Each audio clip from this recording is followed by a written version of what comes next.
Hey y'all, what's good? What's happening? So, a couple weeks ago, we decided to check out DreamCon.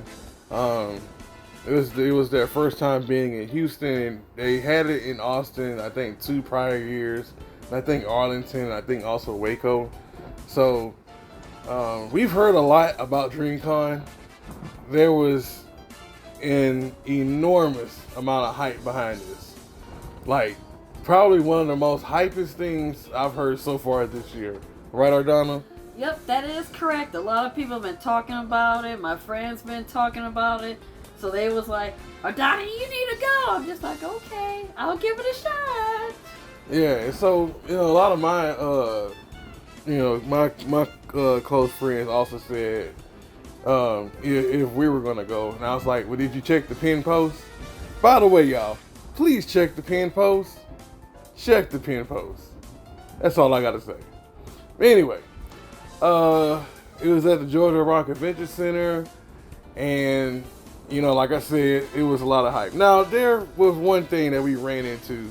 I have to talk about right now before we talk about going into the convention center. Hey, y'all ticketing process, complete trash. Okay, that ticketing process is some of the worst I've ever experienced in my life. And the thing of it is that we do conventions. We've been doing these conventions for a long time. And the amount of difficulty that we ran into this was, it didn't make any sense to me, bro. It didn't, right? Right, so let me go ahead and drop a huge disclaimer. So just an FYI, they didn't give enough clarity or provide a clear direction of how the ticketing process was supposed to go. So I did some research after we had went to the convention to see where it was listed at, because apparently people was like, well, it tells you on their thing, and I'm like, what? Since when? So it was only in one spot, and mind you, that one spot is where a place where a lot of people was able to get to it. So long story short, for example, if you had gotten a Saturday pass, you're only allowed to wait until Saturday to pick it up, which to me wasn't like a wise decision on their part. I'm not sure if they did it because of capacity reasons or something, but here's the thing. If you make people to pick up the day of, that's just going to make the lines extra long. And I've never been to a convention where you have to wait the day of to pick up a pass. That's just crazy to me. You have people traveling not only from out of state, but also from the country. But there's some people that came from Greenland or some crap like that, and they had to wait until Saturday to pick up their stuff. That's just wild to me. It really didn't make any sense, bro. And like, not only did we, it's crazy because Ardana, she had, was trying to pick it up, early, like we always do for the convention, pick it up early so that way we could just go right on in.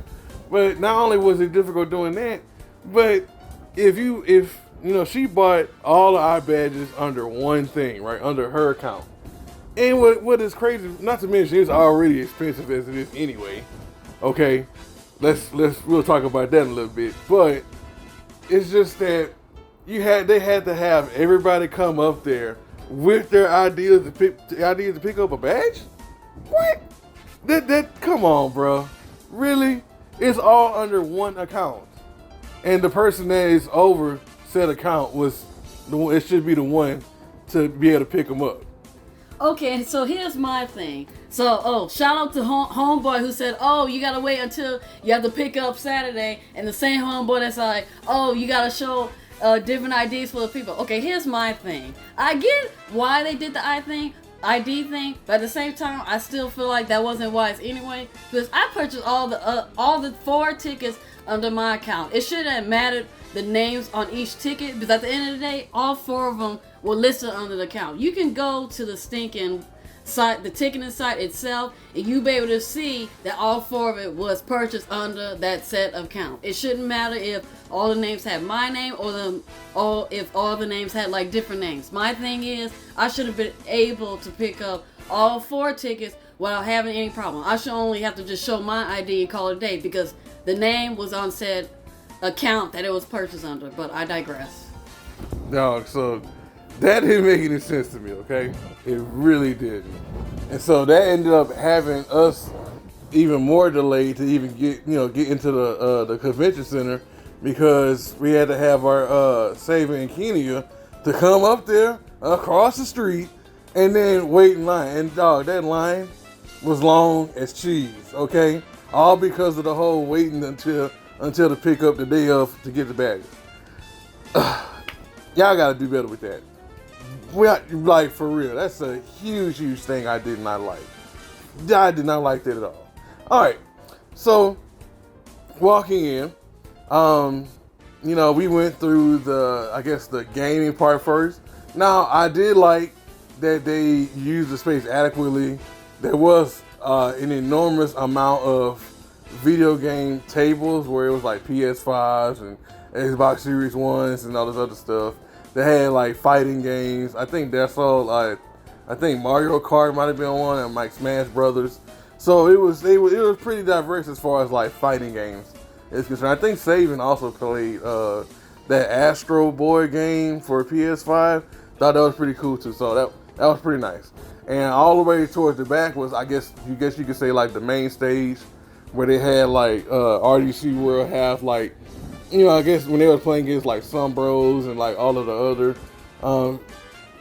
YouTubers and Twitch streamers and all these other influencers. So that was pretty dope. That was nice. And then you had the exhibit hall, right? Now, don't get me wrong. It was really nice being around a lot of people that look like us. And I mean, not just, human beings, but people of color, right? It was a lot of black people there. A lot of black people. And I was able to go to like the second and third story to see just how many like folks was there. And it was by far the most I've ever seen, right? Now, when we have to talk about this $85 ticketing price for one day, right? We're used to paying like 40 to 50 for 3 days, okay? For 3 days. 85 for one day? Wasn't that kind of steep, Donna? Yes, and I know people's gonna be like, well, it's because of the venue space and blah blah. Okay, here's my thing. The ticket price would be justified if it would have provided like enough substance. I think that's the best way to put it.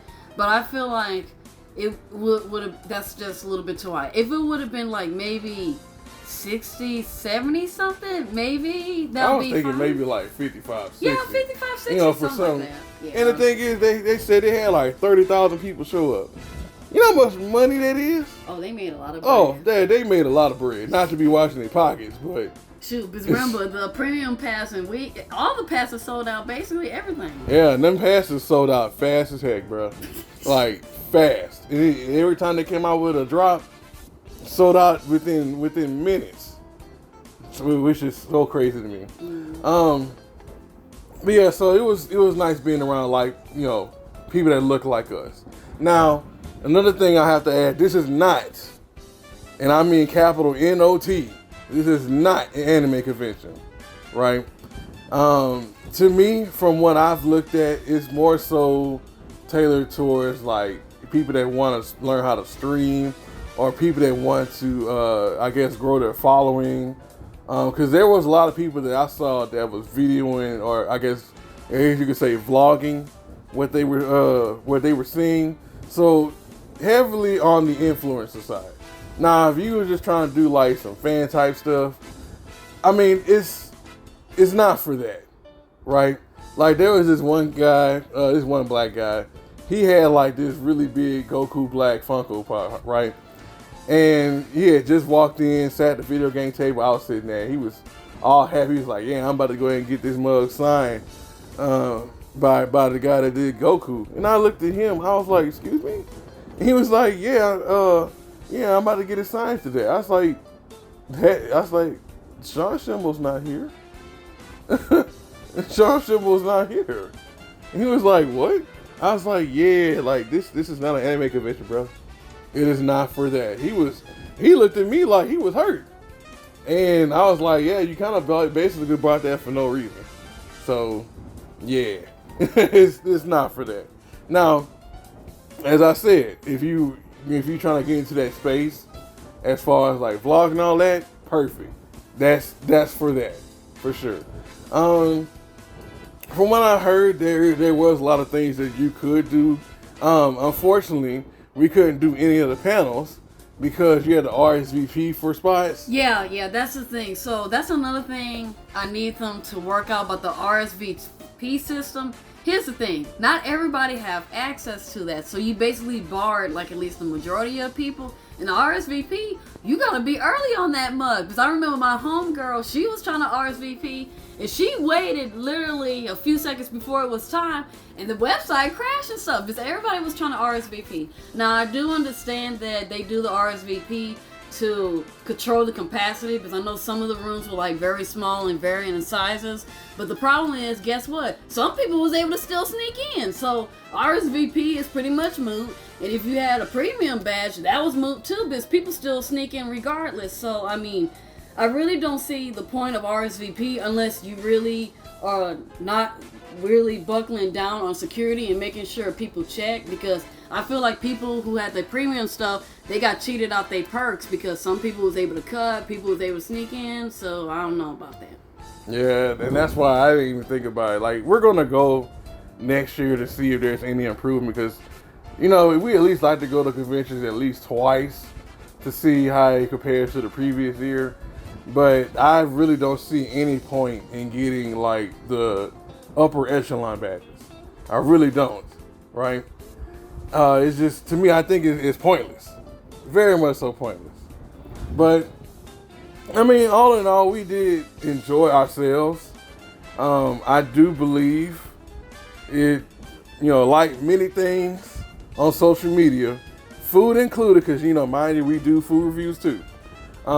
Anytime there's an event that's way overhyped, and I mean way overhyped, it usually just kind of falls flat, at least for me.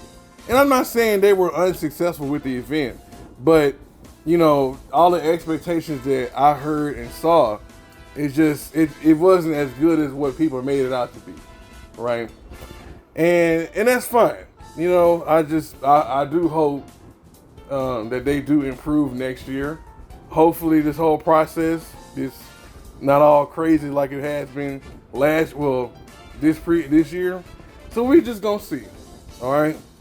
What do you think? Any closing words, Ardana? Well, I can say they did utilize the space really well. It's just that sometimes it's good to have like less activities, because if you have like a lot of activities all in the same building, the quality end up sucking. Because I think I remember somebody had told me that some panels were either canceled or started late, you know, stuff like that. So my suggestion, I mean, I understand that, you know, the convention itself was trying to provide like for a variety of people, which is cool. I like that. It catered to everybody, not just, you know, anime folk, but, you know, people who like pop culture stuff, you know, all that good stuff. But my suggestion is maybe decrease the number just a bit, because I felt like a lot of things were just like lacking in some area because there was too many things going on.